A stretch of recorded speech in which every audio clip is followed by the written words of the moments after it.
వైసీపీపై TDP మాజీ MLC BTech Ravi తీవ్రస్థాయిలో విరుచుకుపడ్డారు. శుక్రవారం మీడియాతో మాట్లాడుతూ రాయలసీమ లిఫ్ట్కు 2020లో స్టే ఇస్తే ఇన్నేళ్లు నిద్రపోయి ఇప్పుడు వైసీపీ గగ్గోలు పడుతోందని మండిపడ్డారు.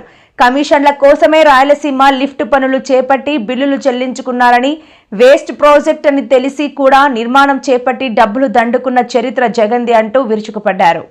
అసెంబ్లీ సాక్షిగా కూడా చెప్పినాడు. అంటే ఇన్ని వాస్తవాలు కళ్ళ ఎదుట కనపస్తానే కూడా ఒక లేని దాన్ని పట్టుకొని మా వాళ్ళని దుష్ప్రచారం చేయడం, ఇదంతా అసలు ఇది ఎట్లుందంటే ఆయన ఏదో మాట్లాడడం, ఇప్పుడే వీళ్ళు ఇన్ని రోజుల నుంచి నిద్రపోతా ఉన్న ఈ నాయకులు ఇప్పుడు అంత గగ్గోలు పెడతా ఉండడం.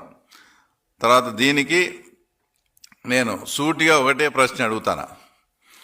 ఏదైతే మీరు మమ్మల్ని ఒత్తిడి చేసినారు, మమ్మల్ని ఇన్ఫ్లుయెన్స్ చేసినారని చెప్పుకుంటారు మీరు, దాన్ని చూసి ఇక్కడ గగ్గోలు పెట్టే వీళ్లకు ఇప్పుడు దానికన్నా కూడా ఇప్పుడు ఏదైతే మేము డిజైన్ చేసే పోలవరం, మల్లన్న సాగర్ 55,000 కోట్లతో డిపిఆర్ కూడా వచ్చి రెడీ చేసి దానికి కూడా టెండర్లు పిలవడం జరిగింది. ఇదే దాని మీద ఇప్పుడుండే ఆ ముఖ్యమంత్రి గారి ప్రభుత్వమే తర్వాత సుప్రీంకోర్టుకి వెళ్ళింది. ఇది అన్యాయము, మాకు చాలా అన్యాయం జరుగుతుందని. మేము రాష్ట్రానికి దిగువ ప్రాంతంలో ఉన్నాం, అవి ఖచ్చితంగా మిగులు జలాలను వాడుకునే రైటు హక్కు ఉంటుంది కాబట్టి అది మనము న్యాయస్థానంలో కొట్లాడతాం, ఫైట్ చేస్తాం.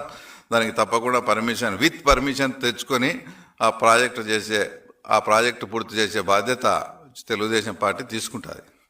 ఇక్కడ మీరు చిన్న లాజిక్ మీరు గమనించాల్సింది ఏంటంటే, నిజంగా పక్క రాష్ట్ర ముఖ్యమంత్రి గారికి మా ముఖ్యమంత్రి మీద ఒత్తిడి తెచ్చి ఇన్ఫ్లుయెన్స్ చేసి నిర్ణయాన్ని మార్చగల కెపాసిటీగా నీకు నిజంగా ఉంటే నువ్వు సుప్రీంకోర్టుకి ఎందుకు వెళ్ళావు? ఇప్పుడు అదే ఒత్తిడి, అదే ఇన్ఫ్లుయెన్స్ ఇప్పుడు చేసి పోలవరం, మల్లన్న సాగర్ ఆపచ్చు కదా నువ్వు. తర్వాత మీరు ఎందుకు న్యాయస్థానానికి పోయినావు? అదే పని ఇప్పుడు చేయొచ్చు కదా. ఇట్లా అంటే అప్పుడు మీరు ముఖ్యమంత్రి కాదు, మేము ముఖ్యమంత్రి కాదు, నీ సర్వైవల్ కోసం నువ్వేదో చెప్తే దాన్ని విని తర్వాత వీళ్ళంతా తర్వాత ఈ రకంగా అబ్బా మీ వల్లనే ఆగిపోయింది అది ఇదని మాట్లాడడం. అది స్టార్ట్ చేసిన తర్వాత దానికి తగు పర్మిషన్ లేవు, మీరు గ్రీన్ ట్రిబ్యునల్ మీరు స్టార్ట్ చేయొద్దని చెప్తే కూడా వినకుండా నువ్వు అప్పటికే కమిషన్లకు కక్కుర్తిపడి కమిట్ అయినావు కాబట్టి ఆ కమిషన్లన్నీ ఎక్కడ పోతాయో అని చెప్పి నువ్వు వాళ్ళతో పనులు చేయించి లాస్ట్కి ఎంత దౌర్భాగ్యమైన విషయం అంటే ఇటు పనులు చేయించిన తర్వాత ఆ తర్వాత గ్రీన్ ట్రిబ్యునల్ ఆర్డర్ ఇచ్చి పని అంతా ఆపేసినారు. పని ఆపింది కాక 2,65,00,000 ఫైన్ వేశారు రాష్ట్ర ప్రభుత్వానికి. ఇది రాష్ట్ర ప్రభుత్వము పరువుకు సంబంధించిన సమస్య. రాష్ట్ర ప్రభుత్వ పరువును కూడా ఢిల్లీ ఆ కోర్టుల దగ్గర తాకట్టు పెట్టి అక్కడ కూడా అవమానపరిచినావు. అంతటితో ఆగక ఇది ఎటు ఆగిపోయింది, నేను కమిట్ అయిన కమిషన్ నాకు రాలేదని చెప్పి ఎలక్షన్స్ ముందర ప్రజాధనాన్ని 950 కోట్లు ఈ వేస్ట్ ప్రాజెక్టుకు అనుమతి లేని ప్రాజెక్టు కూడా నువ్వు డబ్బు చెల్లించి ఆ కమిషన్ కూడా నువ్వు మళ్ళీ తీసుకున్నావు. అంటే ప్రజాధనాన్ని కూడా ఇది వేస్ట్ ప్రాజెక్ట్ అని తెలిసి కూడా దానికి కూడా డబ్బు చెల్లించి నువ్వు ఏదైతే కమిట్ అయినావో ఆ కమిషన్ కోసం ప్రజాధనాన్ని కూడా నువ్వు మళ్ళీ దుర్వినియోగం చేశావు. ఇదే ప్రజాధనాన్ని మీరు ప్రాతినిధ్యం వహించే పులివెందుల మీరు కానీ నేను కానీ స్టార్టింగ్లోనే అంటే మైక్రో ఇరిగేషన్ ప్రాజెక్టు తర్వాత 1,200 కోట్లతో పిలిచి ₹1 కూడా డబ్బు ఇవ్వకుండా, అది కూడా మళ్ళా మామూలు సంస్థ కదా, ప్రముఖ సంస్థని మెగా, వాళ్ళకు డబ్బు ఇవ్వకుండా చాప చుట్టేసుకొని పోయినారు.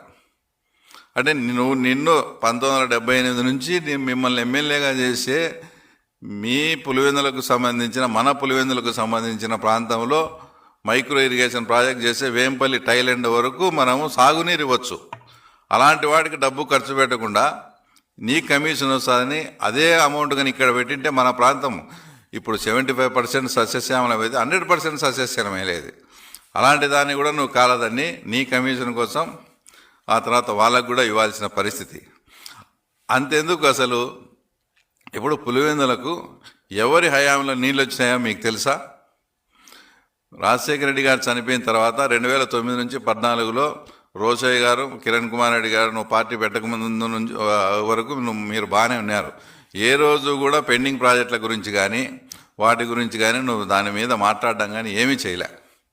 చంద్రబాబు నాయుడు గారు మళ్ళీ అధికారంలోకి వచ్చిన తర్వాత గండికోటకు సంబంధించి ముంపు వాసులకు అప్పట్లో 475 కోట్లు డబ్బులు చెల్లించి ఆర్ఎన్ఆర్లో అక్కడంతా వాటర్ నింపి అక్కడ ఏం డిస్టర్బెన్స్ లేకుండా చేసి అవుకు టన్నెల్లో రోజుకు 1 మీటర్ పని జరుగుతూ ఉండేది.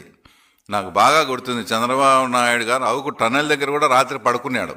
అక్కడ కాలువల మీద పడుకొని ఆ పనులన్నీ పర్యవేక్షించి పూర్తి చేస్తే అప్పుడు మన పులివెందులకు నీళ్ళు వచ్చినాయి. మీకు ఆ విషయం కూడా మీకు గుర్తులేదు. కృష్ణా జలాలు ఫస్ట్ పులివెందులకు నీళ్ళు వచ్చినాయంటే కుప్పం కన్నా ముందు పులివెందులకు నీళ్ళు ఇస్తారని మాట ఇచ్చి కృష్ణా జలాలను ఫస్ట్ పులివెందులకు నీళ్ళు వచ్చేట్టుగా వచ్చేసి చంద్రబాబు నాయుడు గారు. అంతేందుకు చిన్న విషయం అంటే ఇవన్నీ ఎందుకు చెప్తున్నానంటే ఇప్పుడు ఇద్దరు ముఖ్యమంత్రులుగా పనిచేసి పులివెందుల్లో ఇప్పటికీ తాగునీరు సమస్య ఉంటే ఇప్పుడు మన ప్రభుత్వం తెలుగుదేశం పార్టీ ప్రభుత్వం వచ్చిన తర్వాత 175 కోట్లు దానికి వెచ్చించి మొత్తం